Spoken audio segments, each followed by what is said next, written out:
Bonjour, Anthony Gimani, en direct depuis le CEDIA 2008, le grand salon du haut de gamme audio-vidéo qui se place à Denver, au Colorado, aux États-Unis.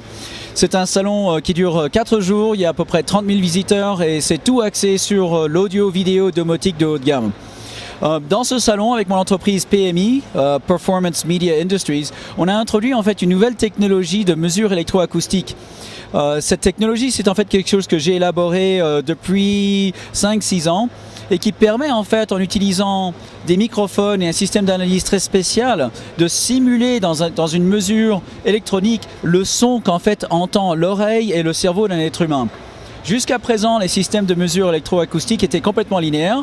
Les micros mesuraient ce qu'il y avait dans l'air autour d'eux et vous présentez ça sur l'analyseur sans aucun repère par rapport au système auditif de l'être humain. Et les résultats, malheureusement, étaient aléatoires. Et tout le monde constate ça en fait dans le monde du home cinéma ou des studios qu'en fait les mesures électroacoustiques sont pas tout à fait toujours pareilles à ce qu'on entend. Je me suis penché là-dessus, j'ai fait des recherches là-dessus et j'ai en fait finalement compris quelles sont les différences de méthodologie électroacoustique dans un micro par rapport à la psychoacoustique de l'être humain et j'ai créé une méthodologie de mesure qui permet de simuler cette caractéristique psychoacoustique de l'être humain. Cette technologie, en fait, je m'en sers jusqu'à présent de manière manuelle. Je fais des mesures spéciales et des micros un peu spéciaux et des pondérations dans le domaine du temps et des fréquences, mais elle est maintenant intégrée de manière quasi automatique dans certains produits.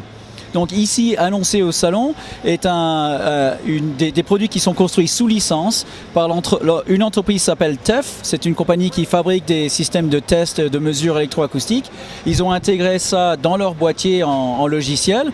Donc on peut acheter le logiciel qui s'appelle SBIC et ça veut dire Sliding Band Integration Curve, SBIC. Ils ont intégré ça dans leur produit et donc un technicien peut se procurer ce produit et faire des mesures dans un home cinéma, dans un studio, dans tout environnement sonore pour en fait finalement avoir une mesure qui correspond à ce qu'entendrait un vrai être humain. Maintenant, il y a une autre entreprise qui s'appelle Steinway Lingdorf qui a présenté ici au salon leur nouveau système haut de gamme pour home cinéma qui ont en fait un système de correction, de mesure et de correction automatique au sein de leur système de son et ils ont intégré cette méthodologie de mesure au sein de leur correction électroacoustique. Donc 2 produits présentés ici au CEDIA avec la technologie SBIC. Pour en savoir plus, allez sur notre site web pmiltd.com. Merci.